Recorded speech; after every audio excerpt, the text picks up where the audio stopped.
दुनिया को समता, स्वतंत्रता, बंधुता, न्याय, प्रज्ञा, शील, करुणा और मैत्री का मार्ग दिखाने वाले तथागत भगवान बुद्ध देश के दलितों, पिछड़ों, आदिवासियों की और महिलाओं की हजारों साल की गुलामी को तोड़ने वाले डॉक्टर बाबा साहेब अम्बेडकर जी और बहुजन समाज के सभी महापुरुषों के, ऋषि मुनियों के चरणों में कोटि कोटि नमन करते हुए मंच पे आसीन आदरणीय भिक्षु संघ, सभी बहुजन समाज के इधर बैठे हुए योद्धा, माताओं, बहनों, सभी को क्रांतिकारी जय भीम अभिनंदन होता है। आज बेहद खुशी है कि जिस कारवां को डॉक्टर बाबा साहेब अम्बेडकर जी ने शुरू किया था, वो कारवां जो बीच में थोड़ा सा शिथिल पड़ गया था, पिछले लगभग 8-9 सालों में उस भीम कारवां में एक जबरदस्त क्रांति का आगाज हुआ है। मूवमेंट तेजी से बढ़ने लगा है, मिशन की लोगों को समझ आने लगी है।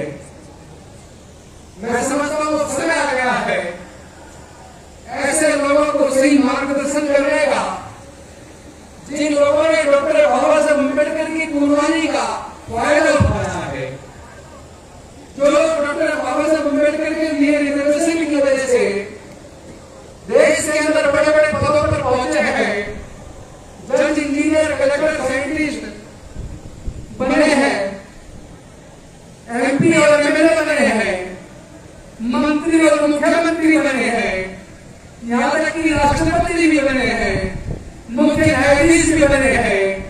तो ये जो डॉक्टर बाबा साहेब अम्बेडकर की कुर्बानी की वजह से हमारे लोगों को ये सब कुछ मिला है, अब उनको एहसास कराने का समय आ गया है कि तुम्हें जो मिला है वो डॉक्टर बाबा साहेब अम्बेडकर का दिया है, केवल तुम्हारी अपनी मेहनत से नहीं मिला है।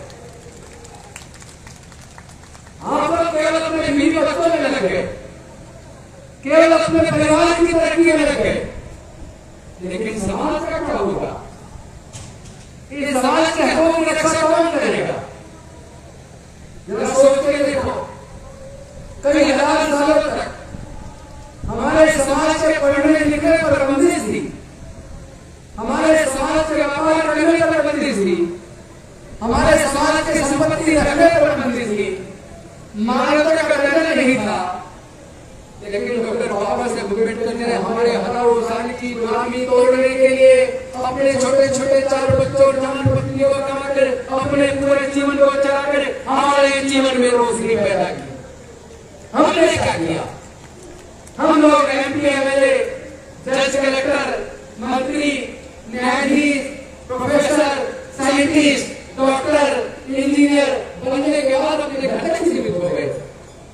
केवल हमारे बीवी बच्चे तरक्की करें, हमारा परिवार तरक्की करे और पूरा समाज पिछड़ जाए।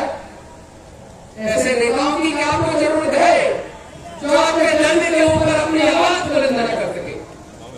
पहले अपनी इज्जत लूट गए हैं, भाई ककड़ होता रहे और हमारे सांसद, विधायक, मंत्री अपनी केवल कुर्सी में मशगूल हो जाए। क्या वो संसद के अंदर में हमारी आवाज नहीं उठानी चाहिए? क्या एमपी, एमएलए को हमारा कोई रिप्रेजेंटेटिव नहीं बनना चाहिए? क्या वो ईमानदारी से संसद के अंदर हमारा प्रतिनिधित्व कर रहे हैं? वो लोग डॉक्टर बाबा साहेब अम्बेडकर के साथ धोखा कर रहे हैं, वो लोग हमारे पूरे समाज के साथ धोखा कर रहे हैं। सोच के देखिए, जिनको हजारों साल की धरती से वंचित रखा, लेकिन डॉक्टर बाबा साहेब अम्बेडकर की कुर्बानी की वजह से उनके पढ़ाई के रास्ते, नौकरी के रास्ते, संसद में जाने के रास्ते, विधानसभा में जाने के रास्ते, व्यापार में जाने के रास्ते सारे रास्ते खुल गए। लेकिन हमारे आपके सबके रहते एक अकेले डॉक्टर बाबा साहेब अम्बेडकर जी ने हुक्म किया था, हमारे सबके रहते हमारी आंखों के सामने, हमारे मुख्यमंत्री मंत्रियों के सामने, हमारे एमपी, एमएलए के सामने जो बाबा साहेब ने किया था उसमें से 70% छिन गया। तो हम लोग हाँ है, कौन से दुनिया में रह रहे हैं? अरे अब से 125 साल पहले भी डॉक्टर बाबा साहेब अम्बेडकर को घड़ा छूने पे मार पड़ जाती थी, और आज 125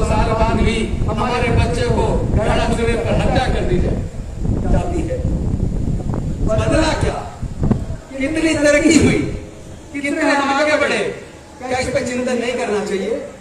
हमारे बदलने के कारण क्या है, हमारे पिछड़ेपन के कारण क्या है, क्या इन कारणों पर चिंतन नहीं करना चाहिए? जो लोग बीमारी से ग्रसित है, परेशान है, दुखी है, वो अगर दुख का कारण नहीं जानेंगे तो क्या वो दुख का निवारण कर पाएंगे? तथागत बुद्ध ने हमें क्या दिया? बुद्ध को कौन सा ज्ञान प्राप्त हुआ? कौन से चार आर्य सत्य है? कभी उसको भी पढ़ लीजिए। हम लोग अपने आप को डॉक्टर बाबा साहेब अम्बेडकर का न्याय बताते हैं, हम बुद्ध धम्म की चर्चा करते हैं, लेकिन बुद्ध के धम्म को मानते नहीं, बाबा साहेब को जानते नहीं, उनके केवल मूर्ति पूजा करते हैं, उनके विचार को अपने आचरण में नहीं लाते।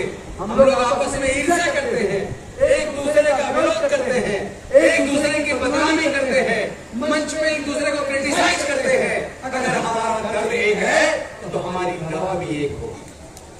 अगर बहुजन समाज के लोगों का दर्द एक है तो आपकी दवाई भी एक होगी, लेकिन आप दवाई अलग अलग ले रहे हैं तो इलाज नहीं हो रहा है। जब तक एक दर्द की एक दवाई नहीं होगी तब तक इलाज नहीं होगा। तथागत बुद्ध ने कहा था संसार में दुख है, दुख का कारण है, कारण का निवारण है, निवारण का उपाय है। तो आप अगर दुख के कारण को जानेंगे नहीं, उसके निवारण के बारे में नहीं जानेंगे, निवारण के उपाय के बारे में नहीं जानेंगे और जानने के बाद उपाय नहीं करोगे तो आपका दुख दूर होने वाला नहीं है। मेरे समाज के लोगों का दुख दूर क्यों नहीं हो रहा? मेरे समाज के लोगों की गुलामी अभी भी खत्म होने का नाम क्यों नहीं ले रही? जब मैं इसके बारे में चिंतन करता हूँ तो मैं अपने देश की जाति के हिसाब से आंकड़े की तरफ जाता हूँ। जब मैं आंकड़ों की तरफ जाता हूँ तो मैं ये देखता हूँ कि भारत की जनसंख्या 142 करोड़ हो गई है। भारत की जनसंख्या आज 142 करोड़ हो गई है।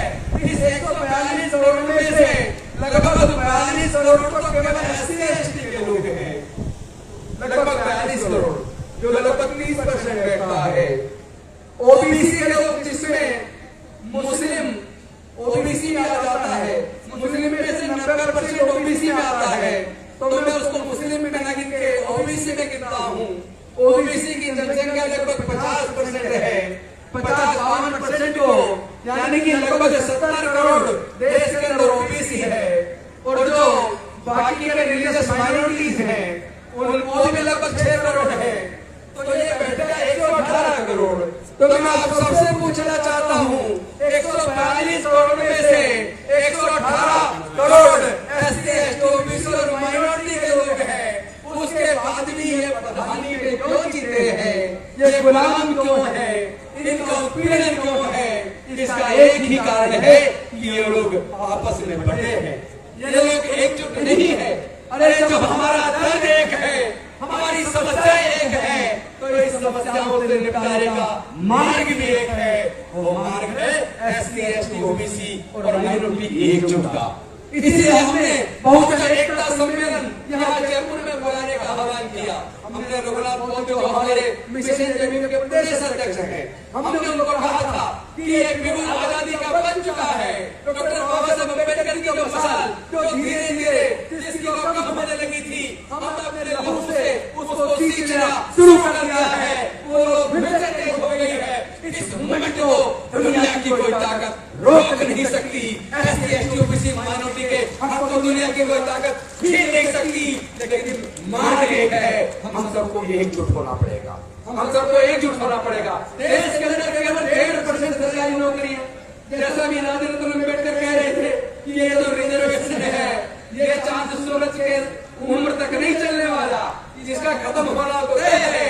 आप इसके लालच में अपने असली हक अधिकार को भूल गए हो। अरे ये सरकारी नौकरियां केवल 1.5 करोड़ है। 1.5 करोड़ के अंदर SC/ST को कितनी नौकरी मिल जाएगी भाई? कितनी नौकरी मिल जाएगी? ज्यादा से ज्यादा 35 लाख मिल जाएगी, 40 लाख मिल जाएगी। लेकिन SC/ST की जनसंख्या 42 करोड़ है। 42 करोड़ लोगों में से अगर 40 लाख 50 लाख लोगों को नौकरी मिल भी जाए तो बाकी के 41.5 करोड़ लोगों का क्या होगा?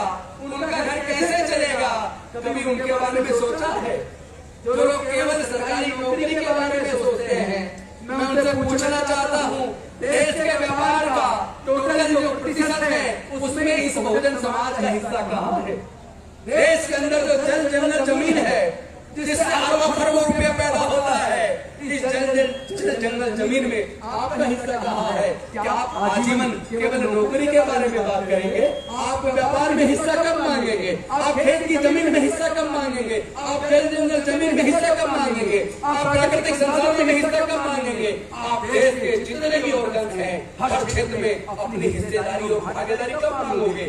आप तो एक छोटी सी चीज मांग रहे हो, आप एक रोटी के टुकड़े के चक्कर में जो पूरी रोटी पे आपका हक है, अपनी पूरी रोटी एक छोटे से टुकड़े के चक्कर में गवा रहे हो।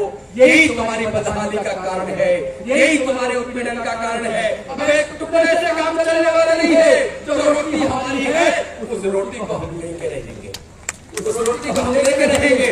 साथियों, आप जरा सोचो, अभी मैंने देख रहा था, मैं जरा नौकरी की बात कर दूं, अभी दिल्ली पुलिस में 7,547 नौकरियां निकली। एक तरफ हम कह रहे हैं SC ST OBC तीनों को मिलाकर 49.5% सीटें उनके लिए रिजर्व हैं, लेकिन ये 7547 नौकरियों में से जनरल कैटेगरी और EWS दोनों को 5,365 वैकेंसी रिजर्व कर दी। यानी कि लगभग 7,500 में से लगभग 5400 वैकेंसी केवल जनरल कैटेगरी को दे दी। तो आपकी बची कितनी? SC ST OBC जिसकी जनसंख्या देश के अंदर लगभग 85% है, उसको टोटल कितनी मिली? उसको टोटल मिली 2182। यानी जनरल कैटेगरी को 5365 और SC ST OBC यानी जनरल कैटेगरी जिसकी जनसंख्या लगभग 14% है, तो 14% को 7547 में से 5365 वैकेंसी दे दी। और SC ST OBC जिनकी जनसंख्या लगभग 85% है, 86% है, उनको 2182 वैकेंसी दे दी। यानी कि आपको केवल लगभग 25%, 30% और उन लोगों को लगभग 70%, 75%। तो आपको न्याय मिल कर रहा है। यानी जिस नौकरी के चक्कर में बाकी क्षेत्रों में आप अपना हिस्सा कमा रहे हैं, उस नौकरी में भी तो आपकी चोरी हो रही है, उसके बारे में भी तो हमारे लोग बोल नहीं रहे हैं। आपको समझना पड़ेगा कि कितनी बड़ी चीटिंग हमारे साथ हो रही है। अभी मैं एक वीडियो यूपी का देख रहा था, एक कोई लेडी थी मिसेस गुप्ता करके, उसको उन्होंने पुलिस वाले उसको घर से उठा के ले गए क्योंकि उसने बैंक का एक छोटा सा लोन नहीं चुकाया, उसको मार पिटाई लगाई गई। और मैंने अभी न्यूज देखी, सुभाष चंद्रा जो जी न्यूज के मालिक है, उन्होंने लोन दिया था, देर लोन लिया था और लोन टोटल उसका अमाउंट बैठ गया 6500 करोड़। 6500 करोड़ बैंक ने सुभाष चंद्रा से समझौता कर लिया, उसका 5000 करोड़ माफ कर दिया और 1500 करोड़ वापस लेने के लिए 6 महीने का टाइम दे दिया। यानी जो इस देश के उद्योगपति हैं उनका लाखों करोड़ माफ हो रहा है और जो देश के गरीब लोग हैं उनको 1000-2000 में उनके घर गिराए जाते हैं, उनके घर सील कर दिए जाते हैं, उनकी दुकानदारी बंद कर दी जाती है, उनको मार लगाई जाती है, उनकी गाड़ी सीज कर ली जाती है। तो कितना बड़ा धोखा इस देश में देश के दलितों, आदिवासियों, पिछड़ों, गरीबों, मजदूरों और किसानों के साथ हो रहा है, आपको पता ही नहीं है। आपको पता ही नहीं है क्योंकि इसका देश का जो मेन स्ट्रीम मीडिया है वो बेसिकली मीडिया नहीं है, वो बीजेपी का प्रवक्ता है। आप अपने घर पे कोई भी मीडिया चैनल, आप न्यूज चैनल खोल के देखो, उसमें केवल महिमा मंडन होता है मोदी जी का, उसमें महिमा मंडन होता है बीजेपी का, उसमें महिमा मंडन होता है केंद्र सरकार का और बाकी पूरा देश है गड्ढे में। यानी देश में गरीबी बढ़ रही है, देश में बेरोजगारी बढ़ रही है, देश में उत्पीड़न बढ़ रहा है, देश में नफरत बढ़ रही है और देश में जो जिनकी सरकार है उनके केंद्रीय मंत्री, उनके सांसद, उनके विधायक धर्म के नाम पे नफरती भाषण दे रहे हैं, देश को तोड़ने की साजिश कर रहे हैं और वो भारत को बदनाम पूरी दुनिया के सामने कर रहे हैं। वो भारत को तोड़ने की साजिश कर रहे हैं, वो भारत में जाति और धर्म के नाम पे नफरत पैदा कर रहे हैं। मैं आप सबसे पूछना चाहता हूँ, वो दो काम एक साथ कर रहे हैं। एक तरफ उन्होंने शिक्षा को महंगा करके आपके बच्चों से शिक्षा छीन ली, आपके बच्चों से शिक्षा छीन ली, पढ़ाई को इतना महंगा कर दिया कि आपने अपने बच्चों को हायर एजुकेशन नहीं करा पाएंगे। कई लाख रुपया चाहिए इंजीनियरिंग का कोर्स करने के लिए, मेडिकल का कोर्स करने के लिए, लॉ का कोर्स करने के लिए, PR का कोर्स करने के लिए, मैनेजमेंट का कोर्स करने के लिए। कोई भी प्रोफेशनल डिग्री आपको अपने बच्चों को करानी है तो आपको 12 से 15 लाख रुपया मिनिमम चाहिए। देश के SC, ST, OBC और माइनॉरिटी के 99% लोग ऐसे हैं जो 12 से 15 लाख रुपया अपने बच्चों को प्रोफेशनल डिग्री कराने पे खर्च नहीं कर सकते। इसका मतलब देश की सरकारों ने एक साजिश के तहत एजुकेशन को महंगा करके आपके बच्चों से एजुकेशन छीन ली। और जो डॉक्टर बाबा साहब अम्बेडकर के ये रिजर्वेशन की वजह से हमारे लोग नौकरियों में आ जाया करते थे, तो उन्होंने सरकारी संस्थानों को ही प्राइवेटाइज कर दिया। भारत के बैंक बेच दिए, इंश्योरेंस कंपनियां बेच दी, एयरपोर्ट बेच दिए, एयर इंडिया बेच दिया, रेलवे बेच दिया, एक एक करके देश के सारे सार्वजनिक उपक्रम बेच दिए। और बेचने के बाद जो प्राइवेटाइज हो गया वहां रिजर्वेशन खत्म, यानी आपकी शिक्षा भी गई, आपकी नौकरी भी गई। अब आप क्या बनेंगे, आपके बच्चे क्या बनेंगे? पैसे के अभाव में पढ़ तो पाएंगे नहीं, नौकरी आपको मिलेगी नहीं, व्यापार करने के लिए आपके घर में पैसा नहीं है, तो आपके बच्चे मजदूर बनेंगे, आपके बच्चे मजदूर बनेंगे। और जब आपके बच्चे मजदूर बनेंगे तो आपके बच्चे फिर गुलाम बन जाएंगे। मैं आप सबसे पूछना चाहता हूँ, तेजी से नफरत का वातावरण बढ़ाया जा रहा है, तेजी से जातिगत उत्पीड़न बढ़ाया जा रहा है। ये सब इसलिए हो रहा है क्योंकि उनको ये बात पच नहीं रही कि जो हजारों साल तक उनके गुलाम रहे, उनके अंदर बोलने की ताकत कहाँ से आ गई? वो जज engineer, doctor, collector, scientist, professor बनकर उनके बगल में कैसे बैठने लगे? उनके ऑफिसर बनके कैसे आ गए? उनमें बोलने की ताकत कहाँ से आई? तो उन्होंने देखा ये बोलने की ताकत, इनको जो पढ़ने का रास्ता खुला, पढ़ने से ज्ञान आया, ज्ञान से बुद्धि आई, बुद्धि से बोलने की जुबान आई, बुद्धि से ज्ञान से अच्छे बुरे में अंतर करना आ गया, और ज्ञान से सरकारें क्या क्या छल करती हैं, उनसे अधिकार छीनती हैं, उसको समझना आ गया। तो सरकारों से सवाल करने लगे। इन लोगों को जो आज केंद्र में सरकार है, राज्य में सरकारें हैं, इनको यह बात पसंद नहीं है SC, ST, OBC के लोग इनसे सवाल करें, इनको यह बात पसंद नहीं है। इसीलिए उन्होंने षड्यंत्र के तहत कि इनको बोलने की ताकत पढ़ने से आई है, इनको बोलने की ताकत नौकरी की वजह से, जो घर में पैसा आया नौकरी की वजह से आई है, इसलिए इनकी बोलने की ताकत अगर छीननी है तो इनसे पढ़ाई छीन लो, इनसे शिक्षा छीन लो, इनसे ज्ञान छीन लो, इनसे नौकरियां छीन लो। जब न नौकरी होगी, न ज्ञान होगा, न शिक्षा होगी, न पढ़ाई होगी, तो फिर इनको अच्छे और बुरे में अंतर करना नहीं आएगा। और जब ये गरीब हो जाएंगे, गुलाम हो जाएंगे, मजदूर हो जाएंगे, फिर ये सत्ता से सवाल नहीं करेंगे। ये सवाल हम इनसे ना करें, इसलिए इन्होंने षड्यंत्र किया। इसीलिए इनके षड्यंत्र को समझने के लिए एक मैं एग्जाम्पल देकर आपको बताऊंगा। आप देखिए, OBC के रिजर्वेशन के लिए 1951-52 में आपको पता होगा एक कमीशन बना था, काका कालेलकर आयोग। काका कालेलकर आयोग की रिपोर्ट आई, खत्म हो गई, कोई इस पर चर्चा नहीं हुई। उसको लागू करना तो दूर की बात, उस पर चर्चा भी नहीं। उसके बाद 1978 के आसपास प्रोफेसर मंडल जी के नेतृत्व में मंडल कमीशन बना, उसकी भी रिपोर्ट आई, वो खत्ते में डाल दी। फिर 7 अगस्त 1990 को VP सिंह जी, माननीय VP सिंह जी देश के प्रधानमंत्री थे। 7 अगस्त 1990 की रात को उन्होंने मंडल कमीशन की सिफारिशों को लागू करने की घोषणा की। तो ये लोग कमंडल यात्रा पे निकल गए, इन लोगों ने धरने प्रदर्शन कर दिए, पूरे देश में बसें जला दी, सार्वजनिक प्रॉपर्टी जला दी। और उसके बाद कुछ लोग कोर्ट चले गए, और कोर्ट में मंडल आयोग की सिफारिशों को कोर्ट ने लागू करने पर रोक लगा दी। और ये 2 साल केस चला। 1992 में सुप्रीम कोर्ट से ये जो केस था, Indira Sahni versus union of India, ये केस का जजमेंट आया 1992 में, यानी कोर्ट से जीतने में 2 साल लगे। उसके बाद इस जजमेंट पे सरकार को नोटिफिकेशन निकालना था और ये लागू कर देना था, लेकिन केंद्र की सरकार ने 1 साल नोटिफिकेशन को लागू करने पे लगा दिया। 1993 में जाके ये मंडल कमीशन पूरी तरह लागू हुआ, और OBC जिसकी संख्या लगभग 50-52% है, उनके लोगों को भी न्याय मिलना शुरू हुआ।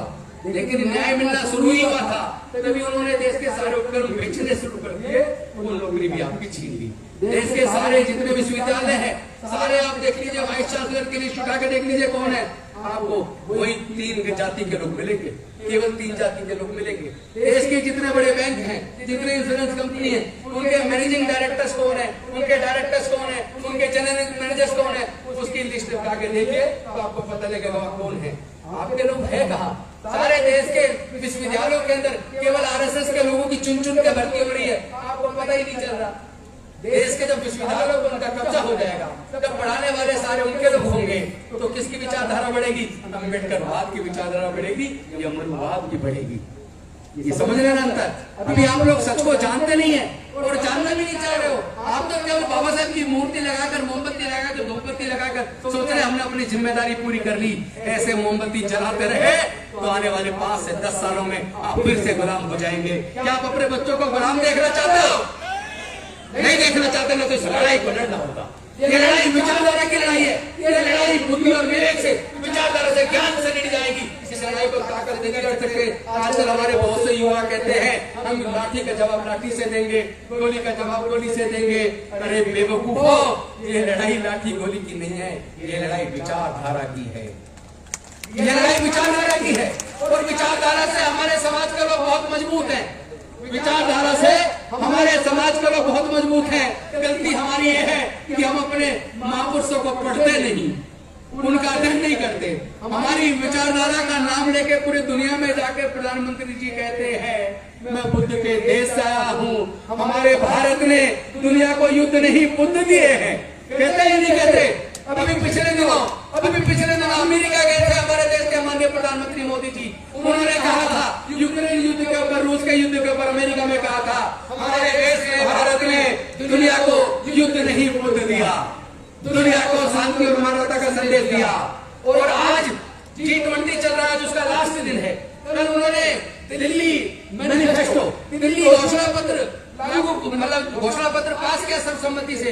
उसके अंदर भी प्राथमिकता दी गई है कि दुनिया के अंदर युद्ध नहीं होना चाहिए, दुनिया के अंदर घृणा नहीं होनी चाहिए। तो मैं पूछना चाहता हूँ माननीय प्रधानमंत्री जी, आपकी सरकार, आपकी पार्टी, आपके नेता देश के अंदर दलितों के साथ, मुस्लिम के साथ, अल्पसंख्यक के साथ, आदिवासी के साथ नफरत को बढ़ा रहे हैं। नफरत को बढ़ा रहे देश में। आप बढ़ा रहे हो, धोखा दे रहे हो देश के आए हुए दुनिया के मेहमानों को। आप एक घोषणा पत्र पास कर रहे हो, पूरे बहुमत से पास कर रहे हो कि नफरत नहीं, युद्ध नहीं, बुद्ध चाहिए, शांति चाहिए। अरे शांति केवल दुनिया को नहीं, भारत को भी शांति चाहिए, भारत को भी बुद्ध चाहिए। अगर बुद्ध ने पूरे दुनिया को शांति और मानवता का संदेश दिया, समता, स्वतंत्रता, बंधुता और न्याय का मार्ग दिया, प्रज्ञा का, करुणा, शील का मार्ग दिया, मैत्री का मार्ग दिया, तो इस मार्ग को भारत में भी तो अपना लो। जिस भारत में भी तो अपना लो। जिस राजस्थान के अंदर मैं आया हूँ, यहाँ मूंछ रखने पर आदमी हत्या हो जाती है, गला छूने पर आदमी हत्या हो जाती है, अपनी जायज मांग उठाने पर हत्या हो जाती है, घोड़ी पर बारात निकालने पर एक आईपीएस को धमकी दी जाती है, पूरे गांव को छावनी बनाकर वो आईपीएस ऑफिसर अपनी बारात निकालता है। तो भाई आजादी के 75 साल बाद आप कह रहे हो कि आजादी का अमृत काल है। मैं कह रहा हूँ अभी ये अमृत काल नहीं है, अमृत काल तो सम्राट अशोक के टाइम पर था।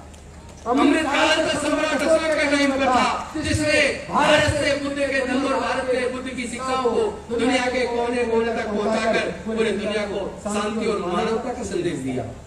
तो जो प्रधानमंत्री जी दुनिया के लिए संदेश दिल्ली घोषणा पत्र में दे रहे हैं, मैं उनसे निवेदन करना चाहता हूँ एक बार अपनी सरकार को, अपने मंत्रियों को, अपने सांसदों को, अपने विधायकों को, अपने कार्यकर्ता को भी बता दो कि नफरत से देश नहीं चलता, नफरत से नफरत फैलती है और प्यार से प्यार फैलता है। आप प्यार फैलाइए, हम प्यार फैलाएंगे, नफरत नहीं फैलाएंगे। लेकिन अगर आप समझते हो कमजोर हैं, देश के SC ST OBC माइनॉरिटी के लोग कमजोर हैं, तो याद रहे हम डॉक्टर बाबा साहब अम्बेडकर का खून है, हम डॉक्टर बाबा साहब अम्बेडकर की सरकार है। हम कमजोर नहीं है, हम जवाब देना जानते हैं, हम जवाब देना जानते हैं। लेकिन हम जानते हैं लड़ाई विचारधारा की है, इसलिए हम कभी भी जीवन में हाथ में हथियार नहीं उठाएंगे, हम हथियार नहीं उठाएंगे। हम बुद्ध के ज्ञान को लेकर, बाबा साहब की मसाल को लेकर, बुद्ध के विचारधारा को लेकर, बाबा साहब की विचारधारा को लेकर, अपनी विचारधारा के आधार पर जो शांति और मानवता की विचारधारा है, जो प्रज्ञाशील और मैत्री करुणा पर आधारित है, इस विचारधारा से आपकी नफरत की विचारधारा को हराएंगे। हम अपने प्यार से आपके इस नफरत को प्यार में बदल देंगे। ये शक्ति बुद्ध के अंदर है, ये शक्ति डॉक्टर बाबा साहब अम्बेडकर के अंदर है। और साथ में याद रहे हमें जल जंगल जमीन तीनों में हिस्सेदारी भागीदारी चाहिए। सरकारी ठेकों में हमें हिस्सेदारी भागीदारी चाहिए, देश के सारे संसाधनों में हमें हिस्सेदारी भागीदारी चाहिए। और जो हमें वापस उनका राष्ट्रीयकरण चाहिए, हमें वापस राष्ट्रीयकरण चाहिए, सारे बैंकों का फिर से राष्ट्रीयकरण चाहिए, सारी इंश्योरेंस कंपनी का फिर से राष्ट्रीयकरण चाहिए, रेलवे का फिर से राष्ट्रीयकरण चाहिए। जो हमने बेचा है या तो वापस करो या तो उसका राष्ट्रीयकरण करो। और एक बड़े आंदोलन की तैयारी आपके खिलाफ हम बहुजन समाज के लोग करने वाले, हम झुकने वाले नहीं हैं, न हम डरते हैं, न झुकते हैं, न पिटते हैं। हम विचार वाले लोग हैं, हम डॉक्टर बाबा साहेब अम्बेडकर की विचारधारा को मानने वाले लोग हैं। जो आपने छीना है गिरेबान पकड़कर वापस छीनने की ताकत हम रखते हैं। बहुजन समाज के लोगों को कहना चाहता हूँ, अपनी इस वोट की कीमत को समझो, अपनी इस वोट की कीमत को समझो। ये संविधान सभा के सदस्य तो आपको हमें वोट नहीं दिलाना चाहते थे, ये वोट का अधिकार केवल इनकम टैक्स पेई को, केवल ग्रेजुएट को, केवल बड़े जमींदारों को देना चाहते थे। वाला हो डॉक्टर बाबा साहब अम्बेडकर का, जिन्होंने पूरी संविधान सभा को अपने बुद्धि और विवेक से, अपने आर्गुमेंट से इस बात को मानने के लिए मजबूर कर दिया कि भारत में रहने वाले केवल इनकम टैक्स पेई करने वाले, केवल ग्रेजुएट, केवल जमींदारों को नहीं, मजदूरों को भी, किसानों को भी, किसी भी जाति धर्म के सभी लोगों को समान रूप से वोट का अधिकार मिलेगा और सबके वोट की कीमत होगी one man one vote one value. ये अधिकार बाबा साहब देंगे। तो ये सरकारें बना क्यों रहा है? जो सरकारें देश के सार्वजनिक उपक्रमों को बेच रही हैं, जिस सरकार में बैठ के लोग नफरत पैदा कर रहे हैं, इन सरकारों को बनाता कौन है? ये समझ लीजिए, ये 85% लोग में से तुमने 70% लोग बहका लिए धर्म के नाम पर। आपने 70% लोग बहका लिए और तुम 15% को हो गए 85% और हम 85% रह गए 15%। हमने राजेंद्र गौतम ने, उनके साथियों ने, भीमराव अम्बेडकर जी ने, राजरतन जी ने, हम सब लोगों ने मिलकर संकल्प किया है, हम इस बहुजन समाज को दोबारा 85% बनाएंगे, दोबारा 85% बनाएंगे। अगर हम अपने वोट से आपकी सरकार बना सकते हैं तो हम अपनी वोट से आपकी सरकार को गिरा भी सकते हैं। ये ताकत हमारे अंदर है। लेकिन याद रहे, आप अपनी वोट की वैल्यू की मत समझिए। अपनी वोट को शराब की बोतल में 1000-2000 रुपए में 10-20 किलो अनाज में बेचने की जरूरत नहीं है, क्योंकि अगर आप पैसे से, शराब की बोतल से, अनाज से अपनी वोट को बेचोगे तो जिन पूंजीपतियों के पैसे से हमारे और आपकी वोट को वो लोग खरीदेंगे, उन्हीं पूंजीपतियों के हाथों वो देश का भविष्य बेच देंगे, हमारे बच्चों के सपनों को बेच देंगे। उन्होंने बेच दिया है, उन्होंने भेज दिया है। जो आदमी जिसकी खुद का व्यापार दुनिया के अमीरों में 208वें नंबर पर था, उसको 2 नंबर तक पहुंचा दिया। तो ये देश का पैसा जा कहां रहा है? देश की सरकार अमीर होनी चाहिए थी, देश के सार्वजनिक उपक्रम अमीर होने चाहिए थे, लेकिन जब कोई देश में से और दोस्त में से, दोनों डी से शुरू हो रहा है, जब कोई देश में से और दोस्त में से किसी एक को चुने और देश को चुनने के बजाय दोस्त को चुन ले तो दोस्त अमीर होगा, और अगर वो देश को चुन लेता तो देश अमीर हो जाता। उन्होंने देश को नहीं चुना, उन्होंने दोस्त को चुना तो दोस्त अमीर हो गया। हम लोग देश को चुनेंगे, हम लोग देश का हक वापस छीनेंगे। हम अपनी लड़ाई को समझ के सही दिशा में से ले जाने की जरूरत है। हम लोग वापस हम ये तय करेंगे, हम आने वाले चुनाव में भी लोगों को बताएंगे कि जो सरकारें आपके बच्चों की पढ़ाई का खर्चा ना उठा पाए, यानी किसी भी स्तर तक आपका बच्चा पढ़ना चाहे, चाहे वो डॉक्टर, इंजीनियर, जज, कलेक्टर, साइंटिस्ट, प्रोफेसर कुछ भी बनना चाहता है, जो भी बनना चाहता है, उसकी पढ़ाई पे जो भी खर्चा आता है, उस पढ़ाई का खर्चा सरकार को उठाना होगा। आप बीमार हो जाए तो आपकी बीमारी का खर्चा कितना भी हो सरकार को उठाना होगा। आपके बच्चे बेरोजगार रहे ना रहे, उसको रोजगार मिले, ये सरकार की जिम्मेदारी है। कोई देश में भूखा ना सोए, सबको खाना भरपेट मिले, ये सरकार की जिम्मेदारी है। सबको रोजगार मिले, ये सरकार की जिम्मेदारी है। देश में नफरत पैदा ना हो, प्यार पैदा हो, ये सरकार की जिम्मेदारी है। समय रहते टाइम बम बेलर में न्यायालयों के द्वारा लोगों को न्याय मिले, ये सरकार की जिम्मेदारी है। और जो सरकार अपनी जिम्मेदारी से भागे, जो सरकार हमारे बच्चों की पढ़ाई का खर्चा ना उठा पाए, जो सरकार हमारे बच्चों के इलाज का खर्चा ना उठा पाए, हमें ऐसी सरकारों की जरूरत नहीं है। हम ऐसी सरकारों को निस्तानाबूद कर देंगे। इन्हीं शब्दों के साथ, इस आह्वान के साथ, इस बहुजन एकता को बनाने के लिए जो भी कुर्बानी देनी पड़े, लोग कहते हैं गौतम जी आपने बहुत बड़ी कुर्बानी दी है, मंत्री पद त्याग दिया।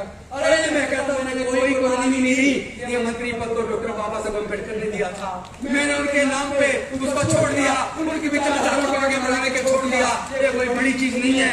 बाबा साहब ने जो किया अभी तो उसका कर्ज चुकाना है, अभी तो थोड़ा सा चुकाया है, अभी पूरा जीवन चलाकर पूरा जीवन अपने समाज के हक अधिकार के लिए हम लगाएंगे। इन्हीं शब्दों के साथ अपने वाणी को विराम देता हूँ। बहुत बहुत धन्यवाद। जय भीम, जय भारत समुदाय, जय जय जय जय जय भीम, जय जय जय जय जय भीम, जय जय जय जय जय भीम।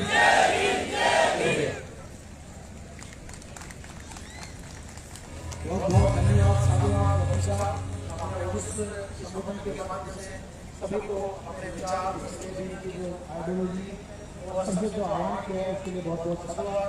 अब साथियों